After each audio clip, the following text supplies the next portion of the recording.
All right, I've covered a lot of the theory revolving around elimination reactions, but to kind of finish off this section, I think it's a good idea to look at some, let's say, interesting examples so that we can just see elimination reactions occurring in some other environments which are quite interesting. So something that we haven't covered before, I'm going to use this example here. Now this is as a functional group is an epoxide, and you may have come across it or may not, but it's certainly a functional group that going forward in this course that we're going to definitely be looking at a little bit more. Now, epoxides are quite strained. This is a 3-membered ring which is extremely tight and very strained, and we're on actually a 6-membered ring over here. So notice how the epoxide is on the one face of this 6-membered ring. It would actually be completely geometrically impossible for this to be up and this to be down, and the oxygen. You would just never be able to get like a 3-membered ring. So it has to be on either the top face or the bottom face. In this case, I'm showing it on the top face. We've got a methyl group over here, just arbitrarily at this point sort of pointing down. So we're going to have to look at this reaction over here, and we need to look at this and decide whether what type of reaction is going to occur. Now, the fact that we see this dBu over there is probably one of the first clues to think, oh, we know what dBu is. It's a strong, bulky base. And so the only place that we've really seen dBu being used is in an elimination reaction, which means that we are kind of going to need to use our battle analogy.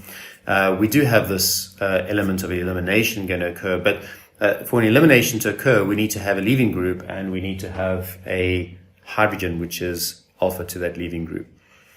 If we look at this initially, we're not going to see anything that looks like a leaving group, and so the information I need to give to you here is connected to what I've just said, and that is that epoxides are extremely strained. A 3-membered ring is not very nice at all, and so an epoxides are actually quite reactive electrophiles or leaving groups effectively, because they want to kind of stop having that 3-membered strain. And so what we notice is that the carbon over here has a hydrogen on it, which is beta to this bond over here, and we also have 2 hydrogens on this carbon, these carbons over here, which could open this one up over there. So then we have to decide if we're doing an elimination reaction, and dBu was really that absolute classic example of like 100%. This is base driven. We've got the heat in the temperature, so this is an E2 elimination that we want to occur, and so this is going to want to pick up the proton. Now, if it is an E2 proton, an E2 elimination, should I say, the proton and the leaving group have to be opposite each other, and we need to remember that over here the proton is facing up, and then this would have to be the leaving group, but they are on the same side. They're not opposite to each other, so there's no ways that this proton can be removed. Rather, we've got 2 protons over here. They might look identical, but they're not. There's one proton which is actually the real proton. It's the one that is opposite the leaving group over there, and that is the one that the bulky base can pick up. And because this actually turns out to be quite a good leaving group, it can kick in like this and kick out. And so our initial product straight away would look like this. This is pointing up. Okay, it's now an O minus. There's our CH3 over there, and we have formed a double bond over there. So that would be our product. Well, typically I wouldn't write it as an O minus. I'd write it as an OH. Where did that H come from?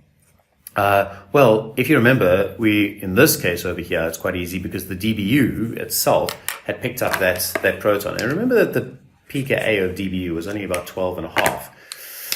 And we've actually got an O minus over there. And an O minus, the protonated form would be pK of 16. And so absolutely this is going to pick it up and kick out the dBu. So actually in this reaction over here, dBu can act as a catalyst for this reaction. And so we'd get an alcohol over there. The key thing is how this eliminates. Epoxides can also be used in substitution reactions. So we could use a really nice substitution nucleophile.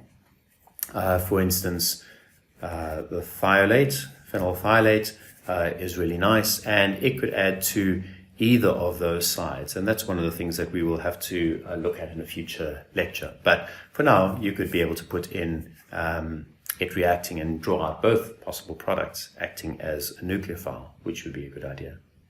All right, so here is another example of a reaction. It's one that comes from the literature, just adapted it slightly. But if we're looking at this over here, this is another thing that should start to, like initially if we see that, this tertiary butoxide over here, we've got to be thinking elimination reaction. If not, substitution is, I mean, this is a good nucleophile over here, but a tertiary butyl is absolutely not going to be good at that. So we've got two leaving groups over here, which of course complicates matters slightly, but I want to show you something interesting that happens in this particular reaction. So we've got this possibility of elimination because we've got these two leaving groups, but of course next to this leaving group over here is one hydrogen. So there's a hydrogen alpha to this leaving group.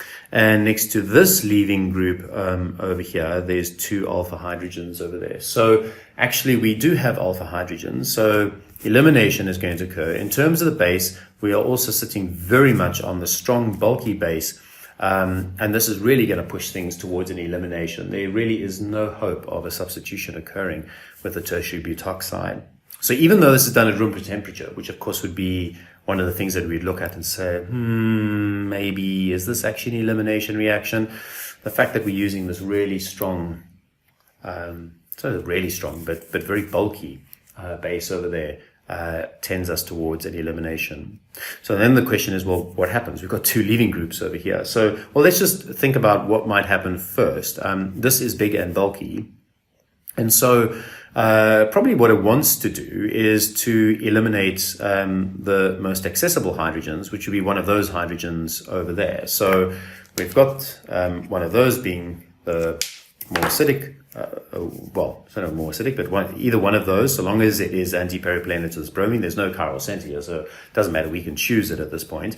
But it can react. The minus comes in, picks up this proton over here. We kick in and we kick out the leaving group. So what does that look like?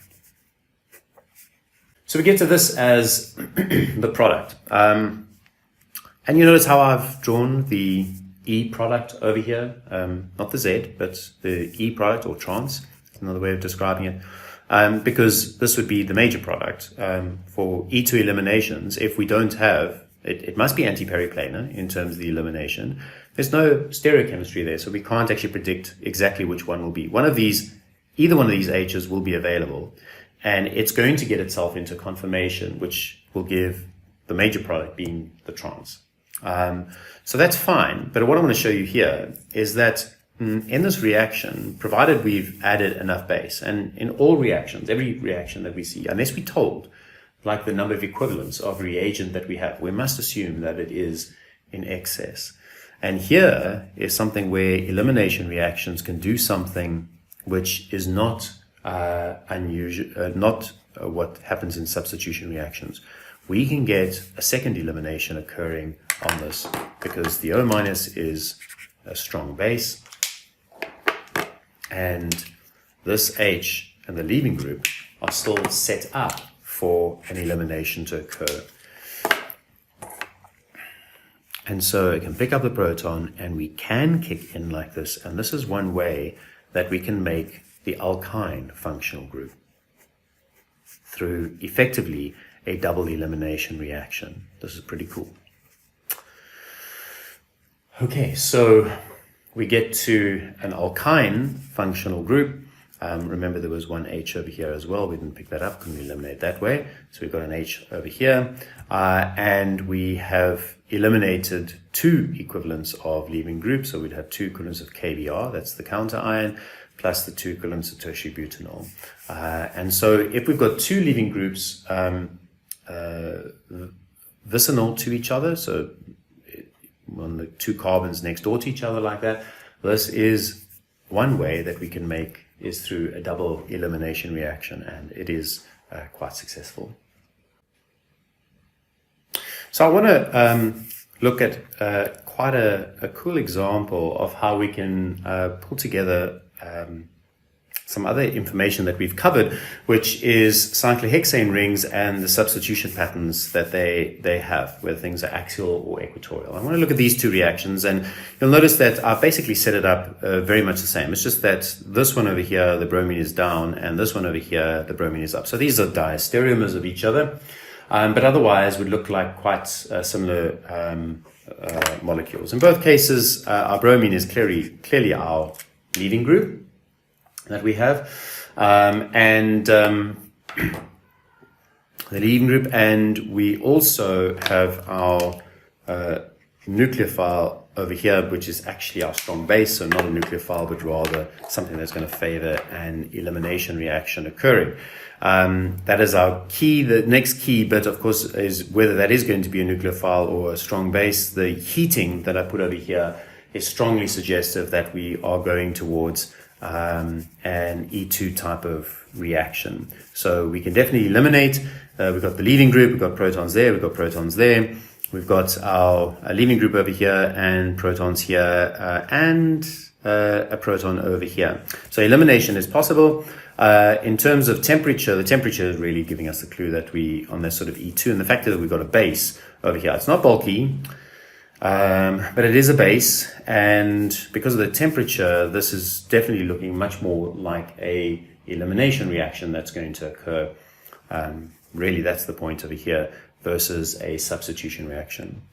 Just as a side note, I'll point it out. I've tried to kind of rationalize how this has worked over here in terms of the things that we need to look at.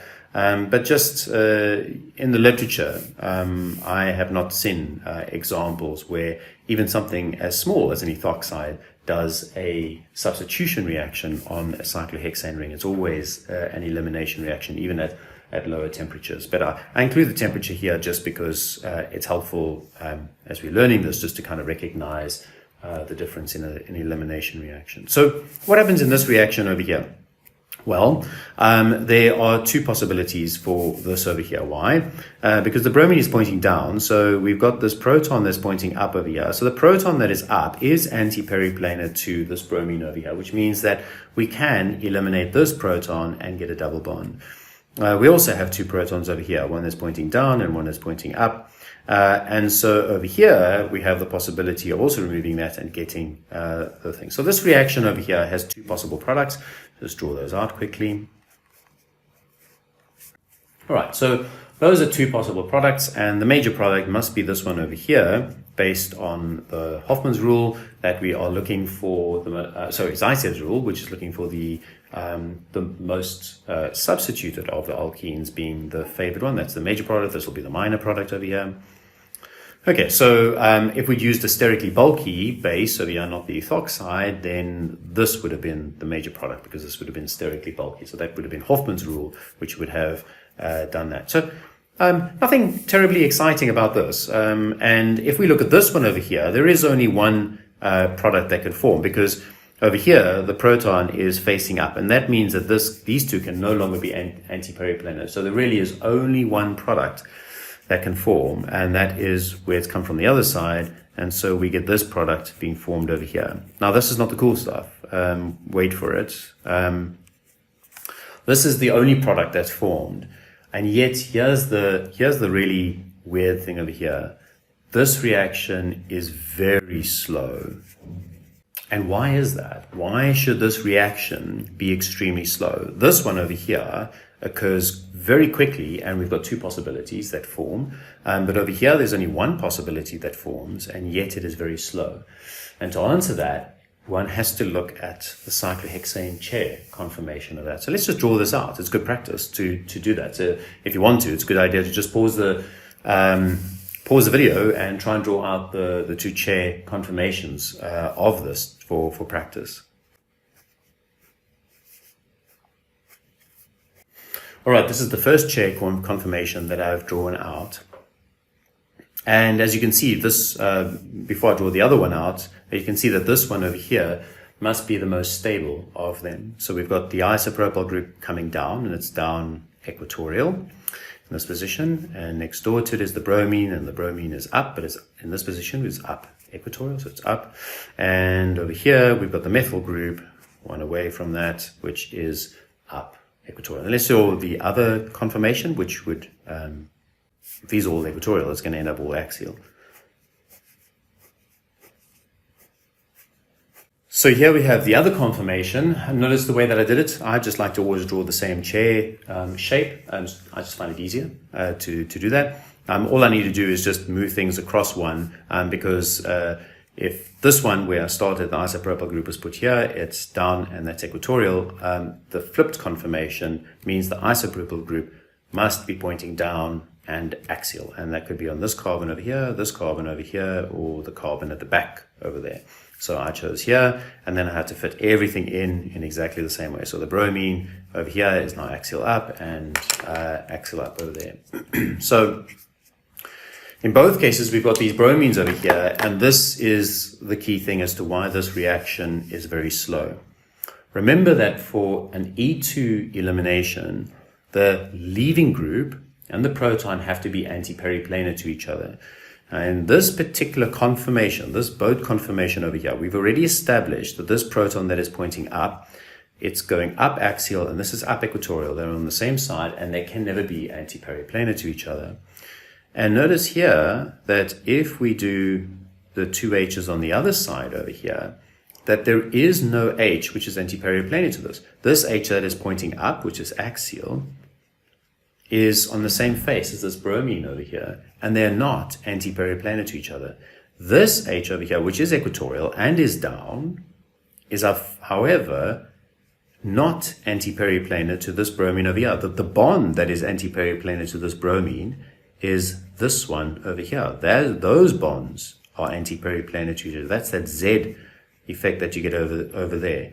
This one is not anti-periplanar. It's basically next door to it. If we had to look down this center over here, so we can put this down as a sort of a Newman projection, it would look something like this. This is this carbon over here. There's the hydrogen pointing down.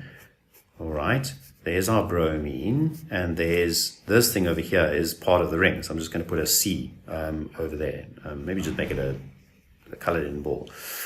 And as we look down that's the carbon behind us, and directly behind us, this proton is pointing straight up. This proton is pointing over here, and the rest of the chair is this part over here. That's part of the chair. That's out of there. There's our leaving group. There's the proton that we want to leave. They are not anti-periplanar to each other. And the only way that we can do that is we have to go through a conformational change, where everything has to get into an axial position like this. And so now this proton and that proton over there, this is the proton which is on the opposite side to the bromine over here, and that means it is now anti-periplanar to it. And this proton over here is on the same side. It can't be removed. So only in this conformation can our O-ethoxide base come along and pick up that proton, because now they are anti-periplanar to each other and the bromine can leave.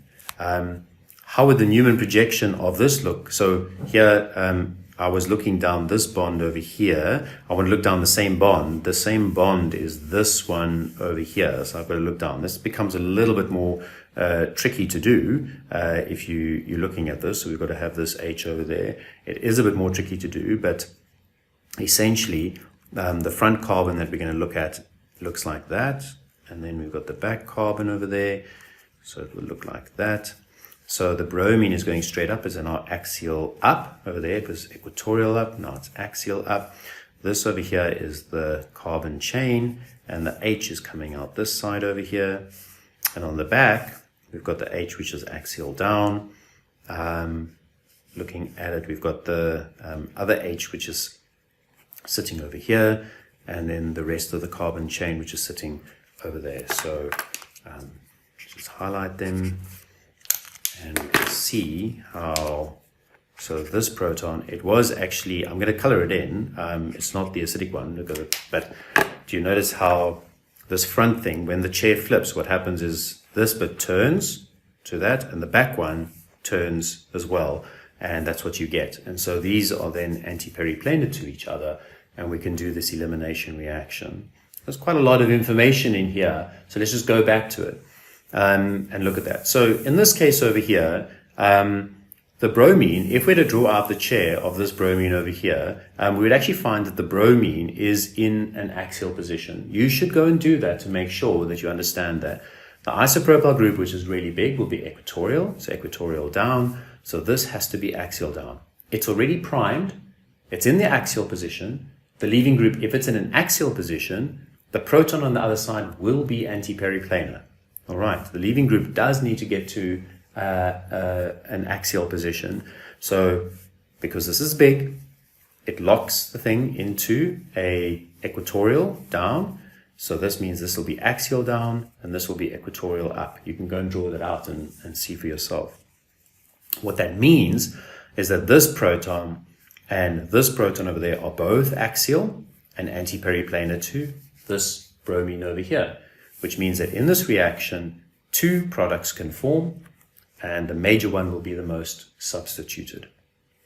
In this reaction over here, there is only, just superficially looking at it, there's only one product that could form because the proton and the bromine on the same side cannot eliminate via E2, and so it must be this over here. It turns out, though, that this reaction is very slow, and the reason for that is that the lowest energy conformation has the bromine in an equatorial position, not axial. Because it's in an equatorial position, it cannot eliminate. It cannot eliminate at all. It doesn't matter what you try to do. You could put the world's strongest base into this reaction, and unless this thing flips to the higher energy conformation, it cannot eliminate. And so when we heat it up, it allows it to flip into this, which is not favored, so only a small amount flips at a time. When that flips into the high energy conformation, the base can now remove the proton because it's anti-periplanar, and the reaction can occur, which explains why it is very slow. Okay, so that brings us to the end of our elimination reactions. These three examples really kind of typify the types of things that we need to do, but hopefully this helps you understand.